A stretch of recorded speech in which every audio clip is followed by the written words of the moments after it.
Hey bestie, how you doing today? Come on in. If you're new here, welcome. I'm Drea. I'm always a mess, but doing my best. I've been part of this YouTube weight loss community since early October 2011.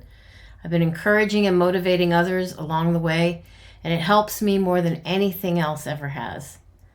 Honestly, this community has been one of the best tools for my own journey. So right now, I'm primarily doing strict carnivore, an all animal-based way of eating. Lately, I've been eating red meat, eggs, pork sausage, bacon, shrimps, the occasional few slices of turkey breast or Black Forest ham, and seasoning my foods with Redmond salt, smoked paprika, onion powder, and or garlic powder, and maybe on occasion I might add a little teensy bit of white truffle salt. I'm drinking black coffee with liquid stevia and having water. And I'm taking magnesium glycinate, potassium glycinate, vitamin D3 with K2, biotin for my hair and nails, and I take a one a day for women over 50 multivitamin. Your journey might look different, and that's okay. The important thing is that you're on one. I'm 55, postmenopausal, and I'm self-proclaiming here and now to be your new messy best friend, aka messy bestie. I've had my struggles with food, emotions, and stress, but my big heart keeps me going, and I hope we can encourage each other along the way. I upload here every Tuesday with weekly weigh-ins, and I report to you what I've been eating and where I'm currently at in my journey. Sometimes I lose, sometimes I gain, but I always keep moving forward, and I'm very transparent to you in my videos. So let's get into this week's update. Today is Tuesday, September 9th, 2025. It is week 10, day 71. Last week was the Labor Day holiday weekend, and for once in a very long time, I had no issues staying on track. I've been doing this month's daily video series, Strictly Strong September, where I'm doing a video every day here in September of me talking to my future self about being strict, disciplined, and committed to not eating any sweets or allowing myself to cheat and staying as strict and strong as I can, because the past me just kept doing what week after week. I was, having a little veg here or fruit there, and then I was into the candies and other types of sweets and other very bad carb-filled crap. So any weight that I might have lost during the week or the weeks before, I would end up regaining. And I believe doing these videos alone is helping to keep me going strong, but also is helping from thinking about eating when I'm bored or otherwise, because I'm not bored keeping up with these videos, let me tell you. Very time consuming. I'm also able to walk into a Walmart or another food store, convenience store, and not be tempted by the aisles and aisles of snacks and processed crap that I know are not good for me. My having to do a video every day, get up and get ready for the day to do a video, is keeping me accountable and committed. It truly has been working for me. I believe doing these videos daily is keeping me, and most surely my mind, busy and out of the fridge, other than for when I'm actually hungry. So I've been eating the same thing every day for breakfast and then dinner once hubby gets home in the evenings. It's just been like fat Italian, mild sweet sausage links, and eggs and bacon and butter, or I'll brown the butter. That and 8-ounce cup of black coffee and about a half of a squeeze of the liquid stevia. And I only ever use Great Value brand, in case you want to know. For dinner, it's been chuck steak and shrimp sauteed in butter. I've been drinking a lot more water and less coffee. And I've been noticing the coffee is actually drying out my mouth and throat and making me feel like I swallowed a gerbil. So I've been drinking a lot more cold water in a to-go cup that I had from Sam's Club a couple of weeks ago when I did cheat before the 1st of September. And for some reason, it makes me want to drink and actually enjoy the water more. I think it's the straw. I don't know. But another thing I've been doing is reviewing products for Amazon Vine, which I was invited to do for them. And I do enjoy that. I guess they invited me because they love how long-winded I can be. And when it comes to describing things in great detail, I apparently have a knack for that. I mean, who knew anxiety can be a benefit? So now my stress this week has been a bit high, not going to lie. I got something going on that makes my anxiety peak, and fear has set in due to the past experience I've had with something that happened in 2022 when we had to move out of Florida up further here north to where we are in Georgia now.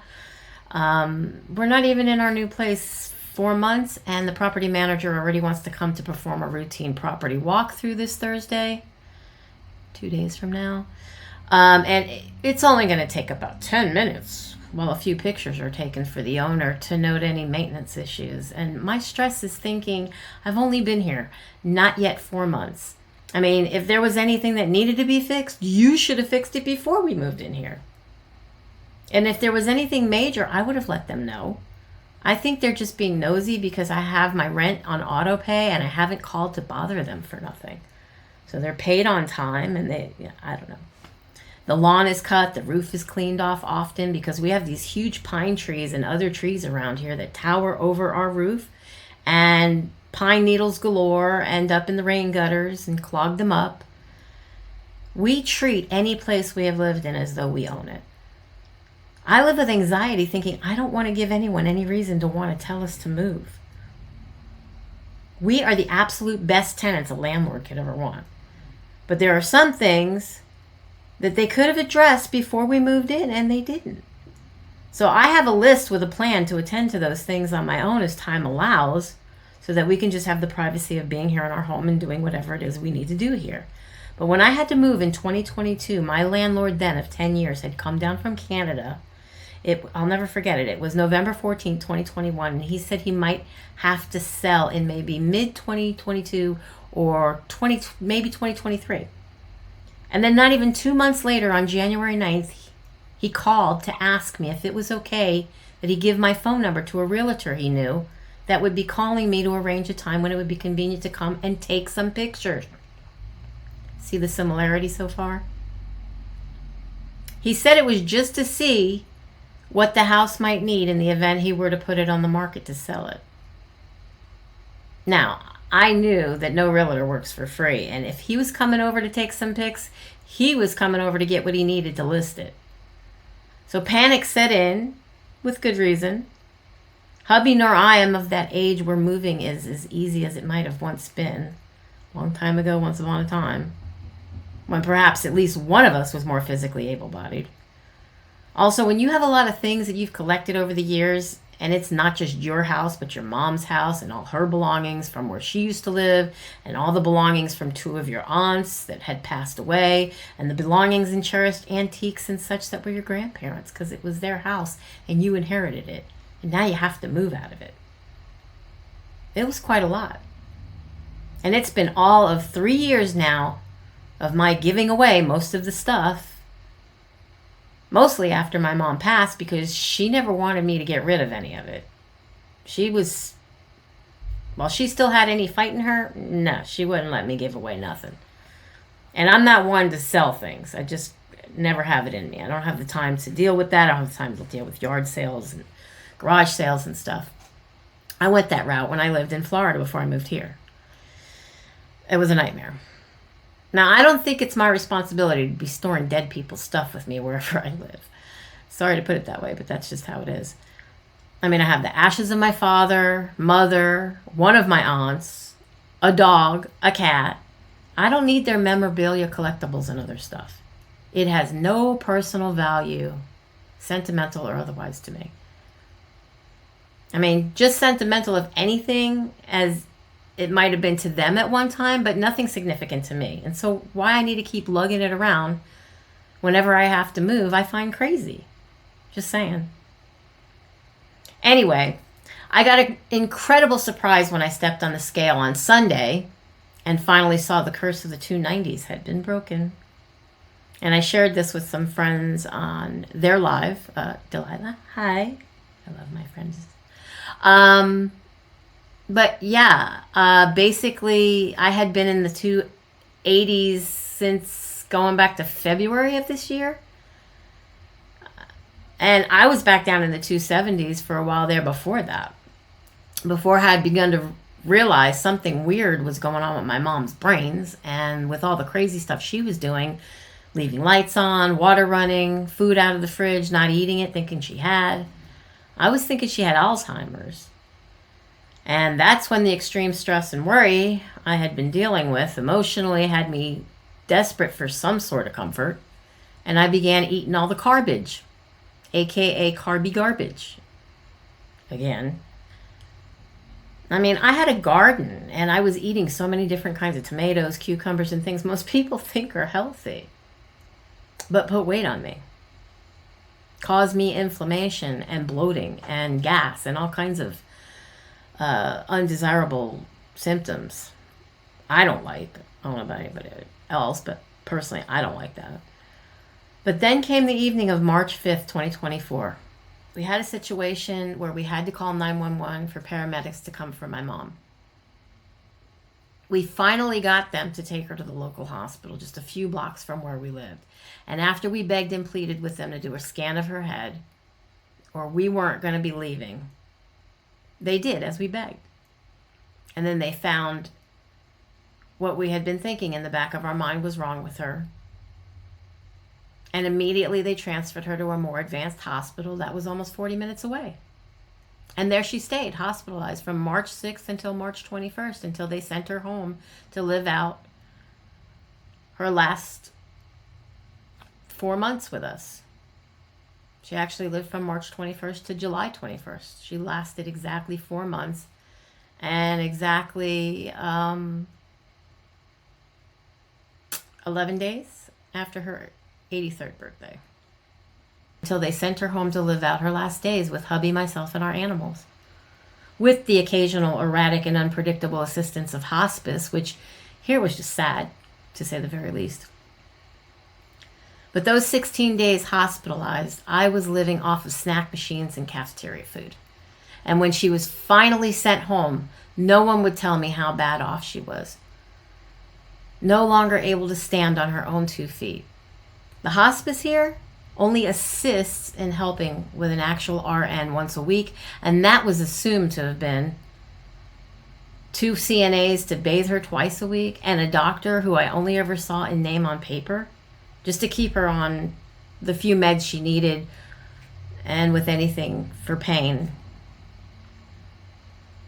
I mean, they had a nice group of ladies from a church who volunteered making casseroles and pot pies and things to help families not have to cook so they could focus on being with their loved ones in their last days. And they had another group of elder lady volunteers who sewed fabric onto the tops of those disposable bed protectors to make them pretty and feel less like what they actually were.